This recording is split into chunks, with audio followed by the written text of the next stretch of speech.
आज इस लेक्चर में सामान्य संभावना वक्र या नॉर्मल डिस्ट्रीब्यूशन कर्व के विषय में हम विस्तार से वर्णन करेंगे। सामान्य संभावना वक्र एक थ्योरी के आधार पर हम इसको बताते हैं। पहले जनरल इसके बारे में बात करते हैं, बहुत धीरे से इसको हम शुरू करते हैं।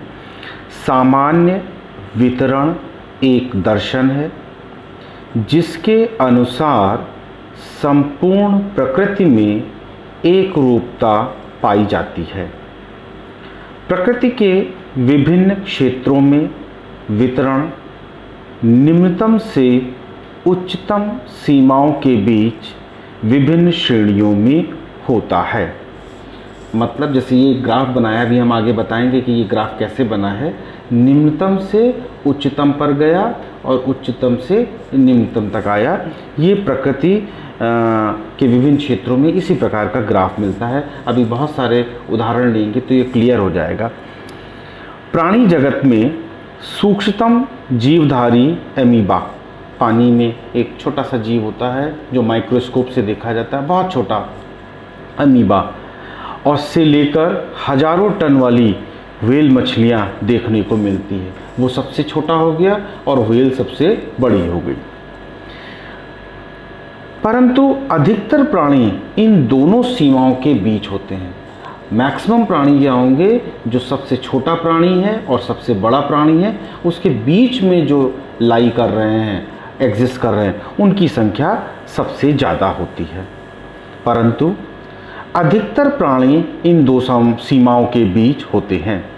इसी प्रकार वनस्पति क्षेत्र में काई से लेकर देवदार के विशाल वृक्ष दिखाई देते हैं। काई पानी में बहुत छोटा सा, हल्का सा दिखाई पड़ता है। उसकी ऊंचाई अगर देखें तो मिलीमीटर्स में होगी, मिलीमीटर्स से भी कम कहीं कहीं पर होगी।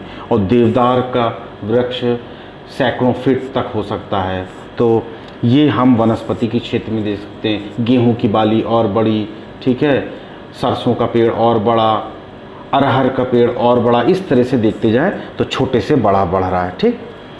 लेकिन यहाँ पर भी विभिन्न पौधे और वृक्ष इन दो सीमाओं के मध्य पाए जाते हैं। सबसे छोटा क्या है?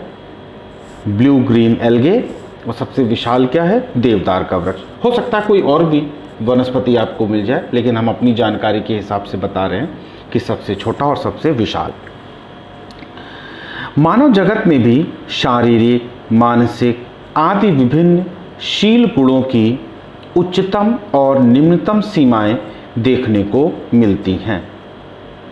किसी भी शील गुण पर सबसे अधिक व्यक्ति मध्यम या सामान्य श्रेणी में होते हैं, जबकि कुछ व्यक्ति धनात्मक दिशा, पॉजिटिव साइड, और कुछ व्यक्ति ऋणात्मक दिशा अर्थात निगेटिव साइड में होते हैं।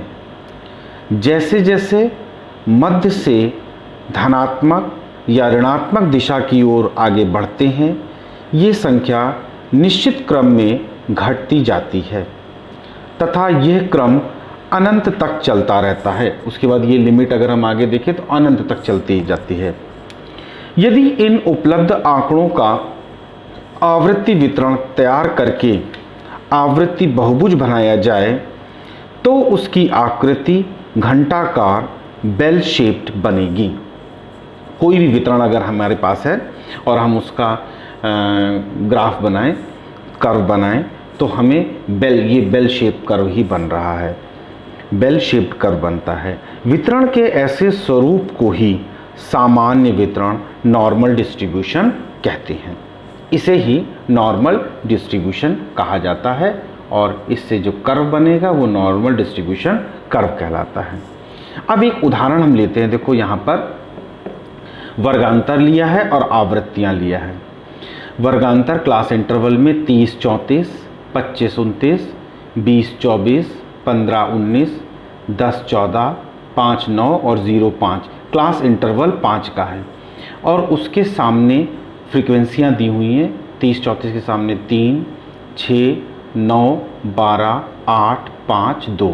अगर इनको हम जोड़ें 6 3 9, 9 18, 18 12 30, 8 38, 38 5 43 और 2 45, तो कुल आवृत्तियाँ 45 हो गई। इसके बाद हमारा नेक्स्ट कॉलम हम बनाते हैं मिड पॉइंट का। 30 और 34 को जोड़ के 2 से डिवाइड कर दीजिए तो इसके बीच का मध्य बिंदु निकल आएगा, ये 32 आया। 25 प्लस 29 को जोड़ के 2 से डिवाइड करेंगे तो 27 प्राप्त होगा। 20 प्लस 24 को जोड़ के 2 से डिवाइड करेंगे तो 22 प्राप्त होगा। इस प्रकार क्योंकि क्लास इंटरवल 5 का है तो आप जोड़ के 2 से डिवाइड करिए, या क्लास इंटरवल 5 का है तो सीधे आप 5 5 घटाते चले जाइए। तो अगला हो जाएगा 22 माइनस 5 17, 17 माइनस 5 12, 12 माइनस 5 7, 7 माइनस 5 2। तो बार बार क्लास इंटरवल को जोड़ के 2 से डिवाइड करने में समय ज़्यादा नष्ट नहीं करना पड़ेगा। ये शॉर्टकट मेथड हो गया मिड पॉइंट निकालने का। अब हम क्या करते हैं, ये एक्स एक्सिस पर उपलब्धि प्राप्तांक हम डायरेक्ट मिड पॉइंट को प्लॉट कर लेते हैं। 2 7 12 17 22 27 32, ये मान लो, ये हम ले लेते हैं एक स्केल मान लें कि ये 5 5 खाने हैं, 5 5 खाने, या ये हम मान लें कि 1 सेंटीमीटर बराबर ये 5। तो शुरू का ले लिया, ये बाकी के ये 5 5 अंतराल हैं, देखो 5 5 5। तो एक हम, क्योंकि सबके बीच में गैप बराबर है इसलिए ये हमको बराबर दिख रहे हैं यहाँ पर। इसके बाद एक्स वाई एक्सिस पर आवृत्तियाँ ले लेते हैं। आवृत्तियाँ हाईएस्ट जा रही 12, तो 1 सेंटीमीटर बराबर एक आवृत्ति मान लेते हैं तो 12 तक जाएगा। या अगर ग्राफ बड़ा, पेपर बड़ा हो तो 2 सेंटीमीटर बराबर एक आवृत्ति मान लो। इसी तरह से यहाँ पर भी मान सकते हैं, अगर हमारे पास जगह ज़्यादा है तो अगर 32 सेंटीमीटर मान लो मिल रहा है पूरा, तो 1 सेंटीमीटर बराबर एक मध्य बिंदु मान सकते हैं या उपलब्धि प्राप्तांक मान सकते हैं।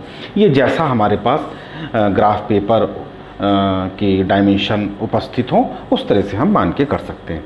अब देखो, सबसे पहला पॉइंट है कि 2 मध्य बिंदु के करस्पॉन्डिंग फ्रीक्वेंसी 2 है। तो ये देखो 2 पॉइंट है, 2 के करस्पॉन्डिंग आवृत्ति 2 है। 7 के सामने आवृत्ति कितनी है, 5, तो 7 के सामने देखो ये 5 पर हमने, ये 5 के सामने, फिर 12 के सामने 8 है आवृत्ति, तो 8 पर हमने एक डॉट लगाया। फिर 17 पे मैक्सिमम चला गया है, ये 12 फ्रीक्वेंसी हमको मिली आवृत्ति। फिर 22 पर फिर घट गई है, 9 आ गई है। फिर 27 पे 6 आ गई है और 32 पे 3 आ गई। देखो 3 के सामने हमने लगाया है, ये 32 और ये 3, इसको हमने स्मूथ हैंड से मिला दिया तो ये एक कर्व मिल गया। ये एक बेल शेप कर्व है। अब देखो इसमें यही हम बता रहे थे, इस बेल शेप कर्व को अगर हम नॉर्मली जो परफेक्ट मिलता है वो बेल शेप कर्व, अगर इसको हम 20 से डिवाइड करें तो जितना इस साइड होता है उतना इस साइड होता है। इसको डिटेल में बहुत ज़्यादा आगे बताया जा सकता है, लेकिन आगे के लेक्चर में हम देखेंगे इसको। तो ये हमारा बेल शेप कर्व हो गया। अब अभी हम जो डिस्कस कर रहे थे कि चाहे कोई वनस्पति हो चाहे कोई जंतु हो, एक मिनिमम है, अमीबा तो वेल मैक्सिमम, और इसके बीच में सबसे ज़्यादा जीव जंतु लाई करते हैं।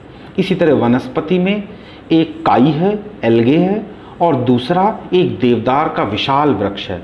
तो उस छोटे से काई और विशाल वृक्ष के बीच में जो सबसे ज़्यादा वनस्पतियाँ मिलेंगी वो बीच में ही मिल रही हैं। तो मिडिल वाले में ज़्यादा हमें वनस्पतियाँ मिलती हैं। तो कोई भी आवृत्ति वितरण अगर हमें नॉर्मल आवृत्ति वितरण मिल रहा है तो उसमें इस तरह का ही कर्व मिलता है। इसको कहते हैं बेल शेप्ड कर्व। इसी को हम नॉर्मल डिस्ट्रीब्यूशन कर्व भी कहते हैं। इसके पश्चात सामान्य संभावना वक्र के उपयोग के बारे में हम डिस्कस करते हैं। शैक्षिक मापन में सामान्य संभावना वक्र का बहुत महत्व है। विभिन्न शैक्षिक माप जैसे छात्रों की उपलब्धि के प्राप्तांक, सीखने में त्रुटि, बालकों की बुद्धि के प्राप्तांक एवं स्मृति आदि के मापों को सामान्य वितरण के द्वारा प्रदर्शित किया जाता है, या हम उसको प्रदर्शित कर सकते हैं। इसके अतिरिक्त शैक्षिक या शिक्षक अपनी विभिन्न व्यवहारिक समस्याओं के समाधान के लिए इस प्रकार के कर्व का उपयोग कर सकते हैं। कुछ समस्याएं जो हैं प्रमुख समस्याएं, उनके बारे में हम यहाँ पर पॉइंट में बताते हैं।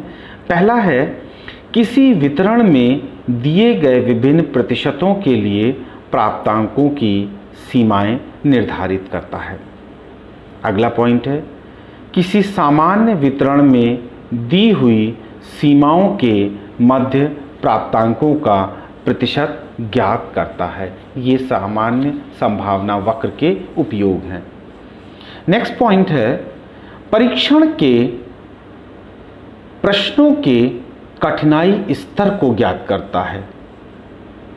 अगला पॉइंट है, अगला उपयोग क्या है, किसी समूह को उसमें व्याप्त गुणों के आधार पर उप समूहों में विभाजित कर सकता है या करते हैं। और एक और इसका उपयोग है, दो अतिव्यापी वितरणों की तुलना भी हम इसके द्वारा कर सकते हैं। तो इस प्रकार से इसके सामान्य संभावना वक्र के कुछ उपयोग हैं। इसको हम बोलते हैं application of normal probability curve. Thank you for this lecture and please subscribe the channel and like the channel. ये सामान्य संभावना वक्र, जिसको हम नॉर्मल प्रोबेबिलिटी कर्व कहते हैं, उसके उपयोग यहाँ पर हमने विस्तृत लिख भी दिए हैं। इसको आप लोग ध्यान से इस वीडियो में देख सकते हैं, जिससे आप लोगों को पढ़ने में आसानी होगी। बता भी दिया है, इसको लिख भी दिया है। तो ये application of normal probability curve या उपयोग इसके हैं। नॉर्मल डिस्ट्रीब्यूशन कर्व भी कहते हैं या नॉर्मल प्रोबेबिलिटी कर्व कहते हैं, सामान्य संभावना वक्र कहते हैं। So this is all about this normal probability curve. धन्यवाद. Please subscribe the channel and like the video.